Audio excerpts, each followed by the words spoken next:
Tiago capítulo 1, versículos 12 a 18. É um texto que vai ser projetado aqui. Eu vou ler ele na Nova Almeida Atualizada, você pode acompanhar na sua versão aí. Diz assim o texto sagrado: Bem-aventurado é aquele que suporta com perseverança a provação, porque depois de ter sido aprovado, receberá a coroa da vida, a qual o Senhor prometeu aos que o amam. Ninguém, ao ser tentado, diga: sou tentado por Deus, porque Deus não pode ser tentado pelo mal, e Ele mesmo não tenta ninguém.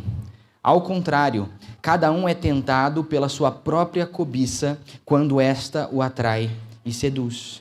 Então, a cobiça, depois de haver concebido, dá à luz o pecado, e o pecado, uma vez consumado, gera a morte. Não se enganem, meus amados irmãos. Toda boa dádiva e todo dom perfeito vem lá do alto, descendo do Pai das luzes, em quem não pode existir variação ou sombra de mudança. Pois, segundo o seu querer, Ele nos gerou pela palavra da verdade, para que fôssemos como que primícias de suas criaturas. Amém?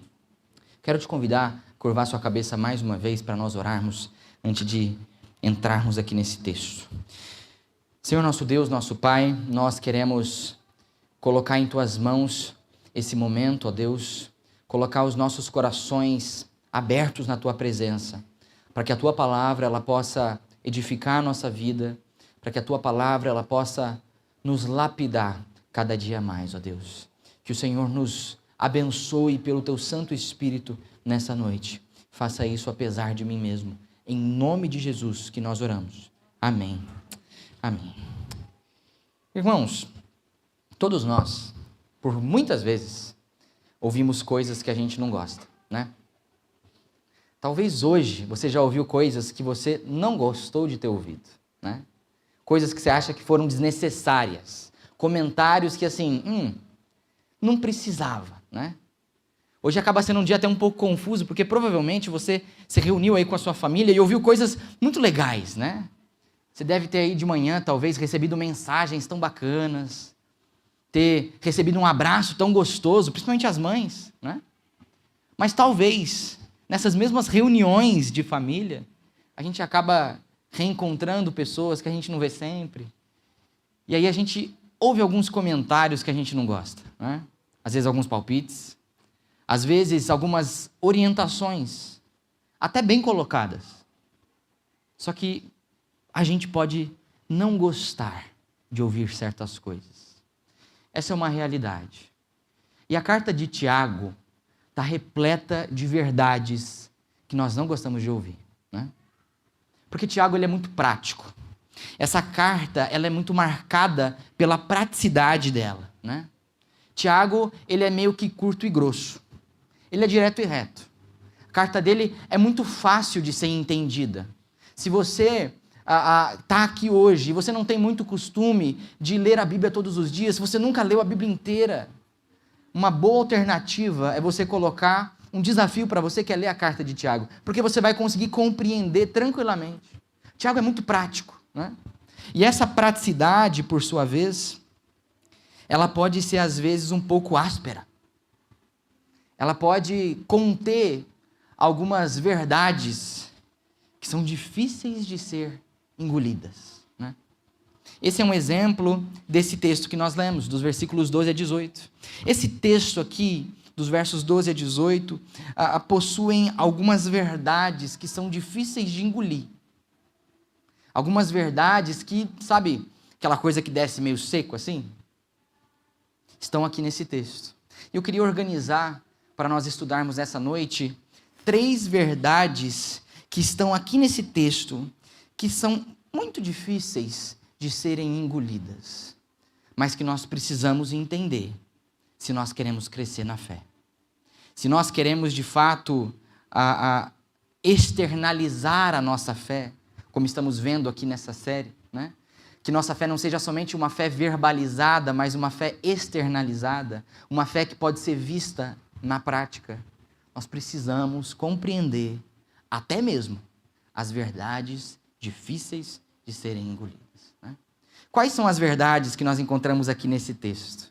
Uma primeira verdade, muito difícil de engolir, é a verdade de que Deus nos prova. Deus, ele nos prova, e é difícil a gente engolir isso. Não é fácil compreender como que isso aqui funciona, não é fácil compreender por que que ele faz certas coisas, por que que ele nos prova, às vezes com tanta severidade, né? De maneira tão dura, muitas vezes. É difícil entender isso aqui. E essa é uma verdade que Tiago está falando.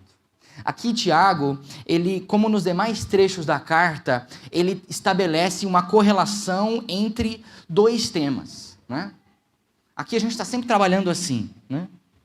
E a correlação que ele faz é entre a provação e a tentação. Tiago quer mostrar que existem sim semelhanças entre tentações e provações, mas também existem diferenças que precisam ser destacadas, né? A gente consegue ver essas semelhanças, a correlação que existe entre provação e tentação no simples fluxo de ideias. Quando a gente olha para os versículos 12 e 13, né? No versículo 12, ele está falando sobre provações. Quando ele chega no 13, ele começa a falar de tentação. No 12, ele está dizendo, e na realidade, antes aqui em sua carta, ele também fala sobre provações, né? Sobre como isso gera perseverança, como isso nos aperfeiçoa na fé, né? Ele diz no 12, bem-aventurado aquele que suporta com perseverança a provação, porque depois de ter sido aprovado, receberá a coroa da vida, a qual o Senhor prometeu aos que o amam. No 13, ele começa a falar de tentação. Ele começa a falar, ninguém ao ser tentado, diga, sou tentado por Deus. Tiago quer mostrar que existe sim uma correlação entre essas duas ideias. Porém, aqui no próprio conteúdo, ele diferencia essas duas coisas, né? Existem diferenças significativas entre provações e tentações que merecem ser destacadas. Quando a gente olha para a carta de Tiago, a gente percebe que provações tem muito mais a ver com o ambiente caótico. Um ambiente, ou seja, uma circunstância difícil, que pode sim nos desestabilizar e pode sim nos enfraquecer para estarmos mais suscetíveis a cair em tentação, né? A cair no pecado. Só que a provação em si, ela não é má. A provação em si, ela não tem o objetivo de te fazer pecar. Não é esse o objetivo de uma provação. E essa é uma diferença importante que Tiago faz, diferente da tentação. A tentação é algo que vem de nós, que tem o objetivo de te fazer cair. A provação é diferente de uma tentação, né? Mas até aqui, não está difícil de engolir, Otário. Não está difícil de engolir. Tentação e provação são coisas diferentes e você engoliu isso numa boa, né? Como se tivesse um copinho de água para ajudar. O que é difícil engolir é a origem das provações. Tiago dá a entender em sua carta que as provações, elas vêm de Deus, diferente das tentações. E é engraçado que, muitas vezes, as provações podem ser mais difíceis do que tentações. Provações podem ser mais complicadas de se passar do que tentações, né? E Tiago dá a entender que isso vem de Deus. Quando ele diz lá no versículo 13, ele deixa muito claro que tentações não vêm de Deus, porque de Deus vem coisa boa. E é por isso que lá no versículo 17, ele diz que toda boa dádiva e todo dom perfeito vem lá do alto, descendo do Pai das luzes. Ele diz isso para deixar muito claro, de Deus não pode vir coisa má. Deus é a definição do que é bom. E tudo que Deus faz é bom. Por isso ele não pode ser tentado e a ninguém ele tenta, né? Deus não faz essas coisas, né? E aí quando a gente olha para o que Tiago fala a respeito do resultado de uma provação, a gente consegue perceber claramente como que provações elas vêm sim de Deus, por mais difíceis que elas sejam. Por mais que uma provação possa te fazer sofrer, ela vem de Deus. E aqui que está a dificuldade de engolir, né? Porque mesmo que uma provação seja muito difícil, mesmo que seja algo extremamente complicado de se passar e cause um tremendo sofrimento na sua vida, o que ele fala para nós no versículo 12? Ele diz que quando nós fomos aprovados, depois de ter sido aprovado, receberá coroa da vida. Provação tem um resultado bom. Provação resulta em dádiva, e dádiva vem de Deus. Nós precisamos entender que por mais que as provações sejam constituídas de circunstâncias negativas, temos que entender que elas têm sua origem no coração do Deus bondoso, que busca lapidar a nossa fé. Por mais que as circunstâncias que nos provam sejam tão negativas, sejam tão difíceis de serem passadas, né? Por mais seja uma coisa que cause tremendo sofrimento na sua vida, por mais seja algo que faz com que certos lugares para você sejam quase que insuportáveis, uma provação, ela vem do nosso querido Deus bondoso. E ela busca lapidar a sua vida, lapidar a sua fé. E nós precisamos entender isso. Senão nós nunca vamos crescer. Nós nunca vamos conseguir externalizar a nossa fé. Nós nunca vamos conseguir ser edificados e fortalecidos na fé. Porque se nós não entendemos que as provações vêm de Deus, nós temos uma tendência de nos voltar contra Deus nos momentos de provação. E quando nós nos voltamos contra Deus, nós normalmente nos afastamos dele. E longe de Deus, aí nós somos tentados. E aí nós caímos. E aí a gente não é aprovado na provação, mas sim é reprovado. Né? Você não cresce, você anda para trás. Falando sobre provações, nós nunca podemos nos esquecer da história de Jó, né? Que homem provado. Quanta coisa muito ruim aconteceu com Jó. Talvez se nós escolhêssemos uma das grandes catástrofes que aconteceram na vida dele, já sejam suficientes para exemplificar as piores coisas que já aconteceram conosco, né? Porque nenhuma das coisas que aconteceram com Jó já aconteceram comigo. E talvez também não aconteceram com você, né? Jó perdeu tudo, num piscar de olhos. Jó perdeu todas as coisas que ele tinha. Ele perdeu servos, ele perdeu animais, ele perdeu casas, ele perdeu os filhos. Ele perdeu o respeito, ele perdeu a dignidade, ele perdeu a saúde. Jó, ele foi para uma ladeira que a gente não consegue entender, né? Isso tudo sem saber o cenário celestial, como nós hoje lendo, nós sabemos.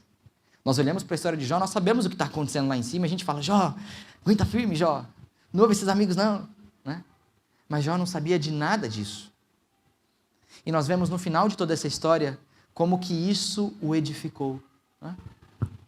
Jó, no final de tudo, reconhece, Deus, antes eu te conhecia de ouvir falar, mas agora os meus olhos te veem. Né? Olha que crescimento. Jó cresce muito por entender que as provações vêm de Deus.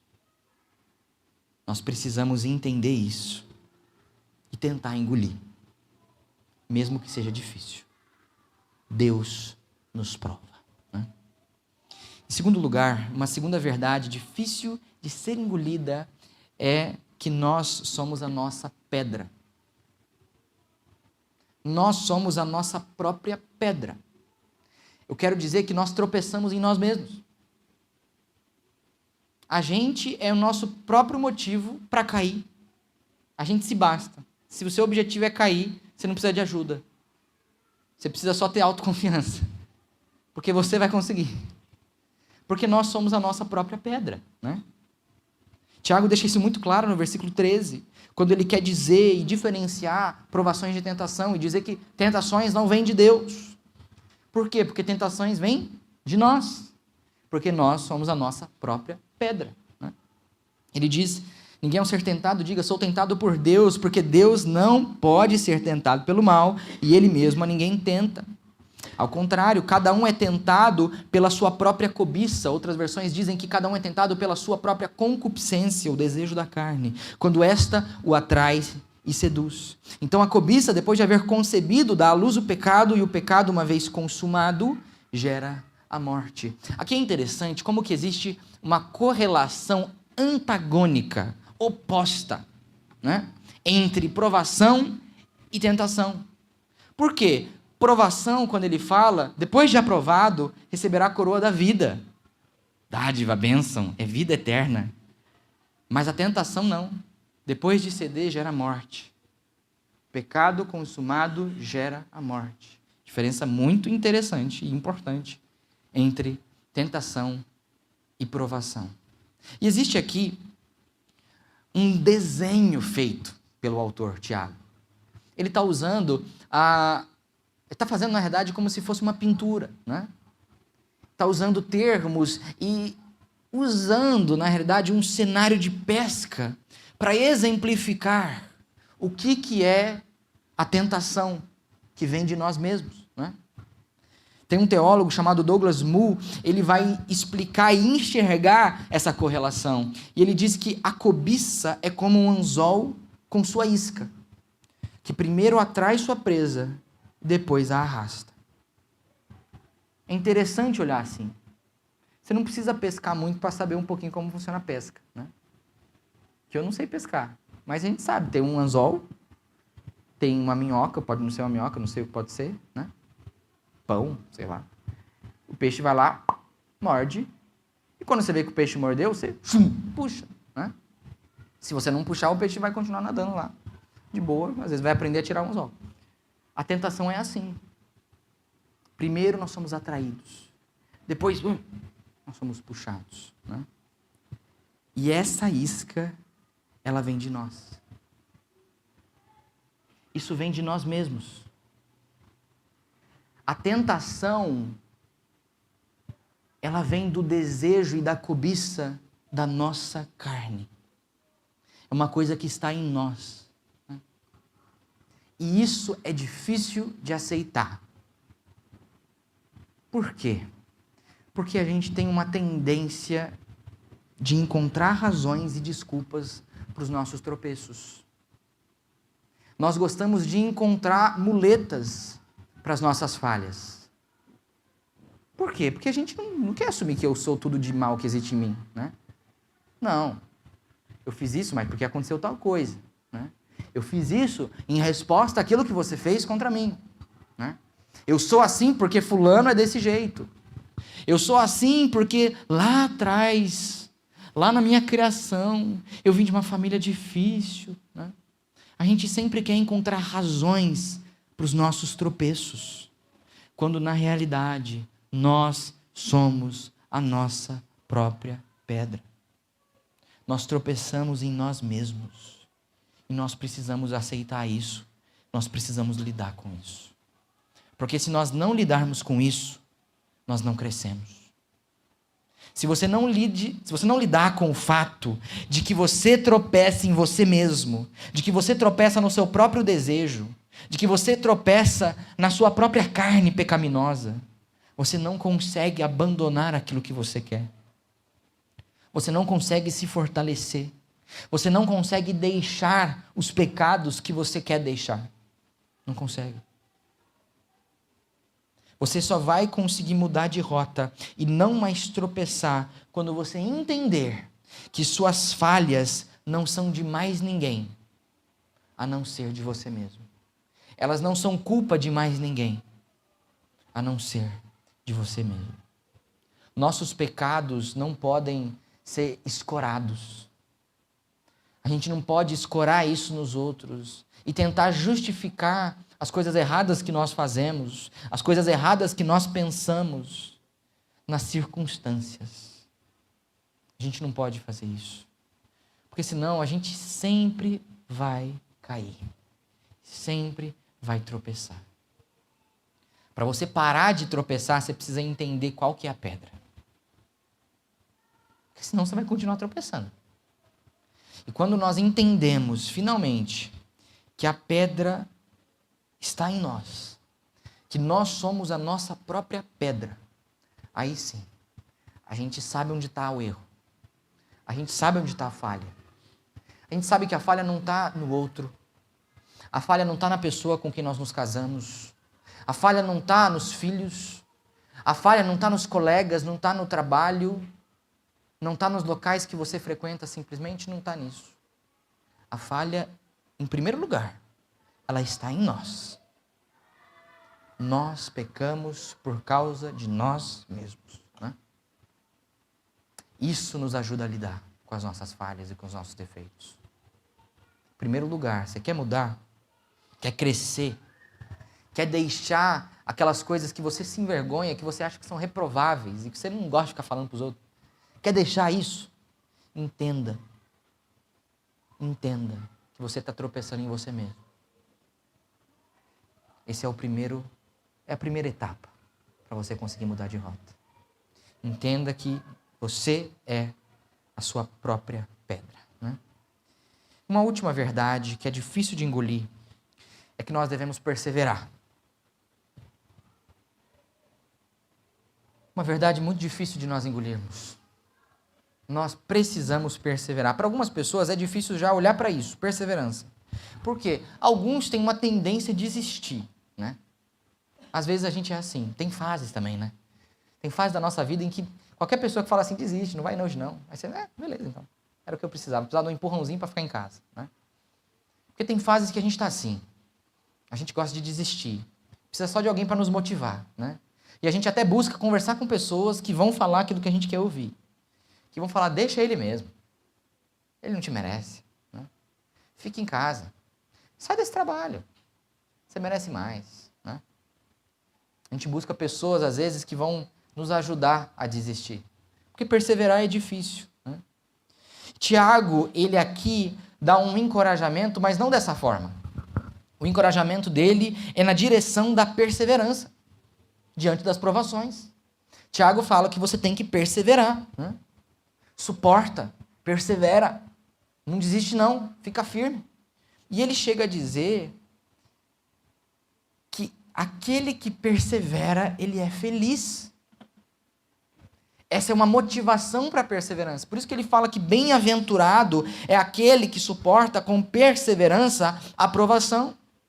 Perceba que para Tiago, uma grande motivação que deve nos impulsionar à perseverança é o fato de que o perseverante, ele é feliz.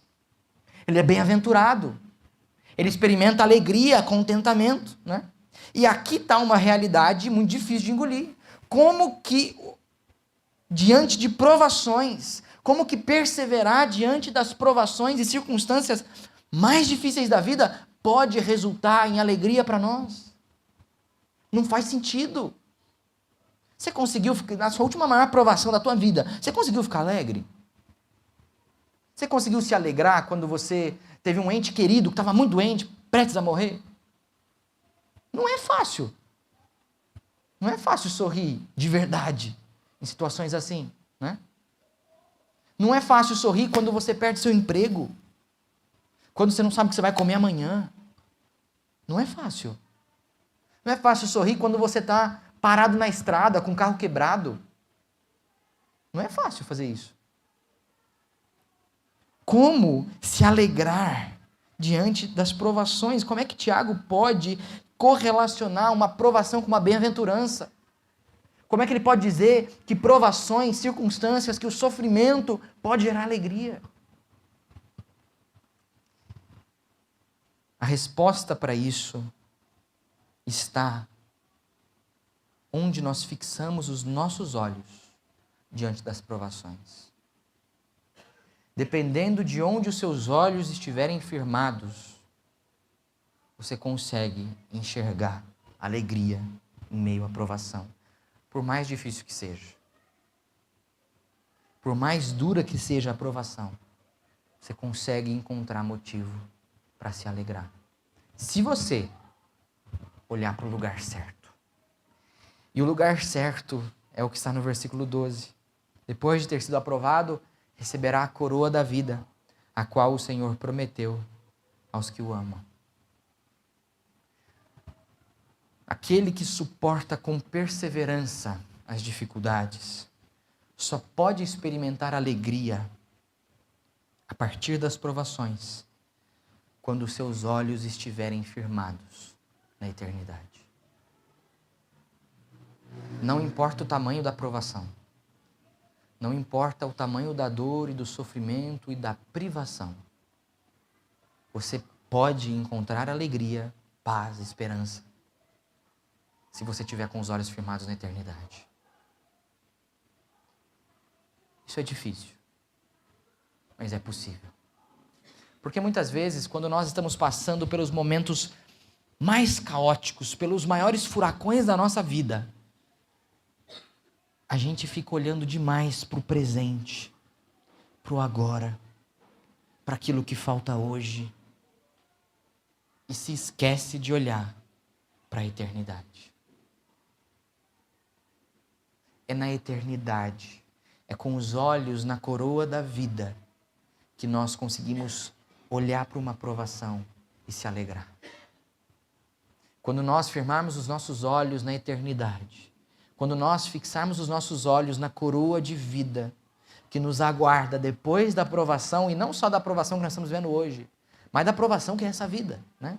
Porque essa vida é uma prova. Se nós olharmos para o que está depois disso, a gente consegue visualizar aquilo que traz esperança. Coroa de vida, a vida eterna, a eternidade com Deus. Aí não dá para não sorrir.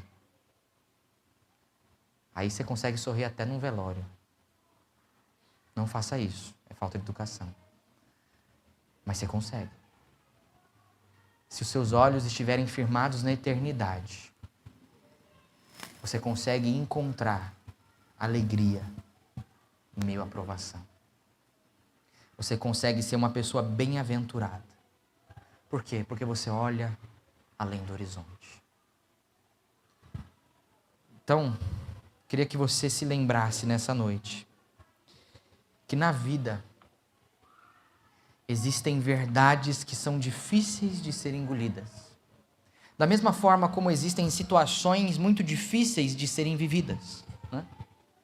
Existem problemas difíceis de serem passados. Existem fases difíceis de serem vividas também.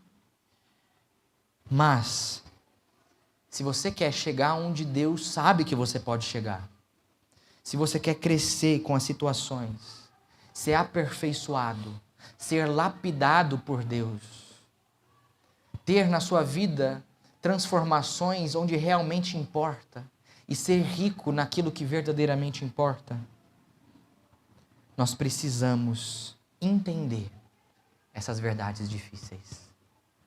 Nós precisamos entender que Deus nos prova, quer a gente queira ou não. Nós precisamos entender que nós somos a nossa pedra. Nós somos a causa do nosso erro. E nós temos que lidar conosco, se nós queremos superar isso. E nós precisamos e devemos perseverar. Porque quem persevera encontra alegria na eternidade. Amém?